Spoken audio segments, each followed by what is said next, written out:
आजचा उपक्रम आहे चला बाटलीमध्ये पाणी भरूया. यासाठी आम्ही एक अर्धा लिटरची बॉटल घेतले, छोटा पाण्याचा ग्लास आणि दुसऱ्या एका भांड्यामध्ये पाणी घेतलं. पाणी खाली पडू नये म्हणून एक छोटी गोधडी घेतली. त्यामध्ये मी दोजींला त्या बाटलीमध्ये छोट्याशा ग्लासने पाणी भरायला सांगितले. पालकांनी मुलांना लहान वयापासूनच वेगवेगळ्या कृती करण्यासाठी प्रोत्साहन द्यावे. तसंही मुलांना पाण्यासोबत खेळायला फार आवडतं. मुलांना छोटा ग्लास देऊन बाटलीमध्ये हळूहळू पाणी भरण्यास सांगावे. या कृतीमुळे लहान मुलांमध्ये हँड आय कॉर्डिनेशन डेव्हलप होण्यास मदत होते.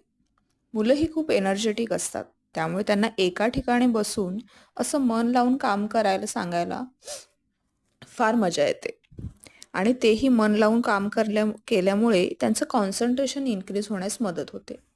दोजींला ही ॲक्टिव्हिटी फार आवडली. तिने ती अर्धा लिटरची बाटली पूर्ण भरून वर अजून दुसरीसुद्धा बॉटल माझ्याकडे मागितली. अशा वेगवेगळ्या कृती केल्यामुळे मुलांनाही खेळण्यासाठी उत्सुकता मिळते आणि आपण काहीतरी नवीन केलंय याचा त्यांना आनंदही मिळतो. आणि गमतीची गोष्ट मध्ये ही बॉटल भरताना तिने अजिबात पाणीसुद्धा खाली सांडलं नाही. तुम्हाला जर असेच काही उपक्रम हवे असतील तर आमच्या या पेजला नक्की फॉलो करा. धन्यवाद.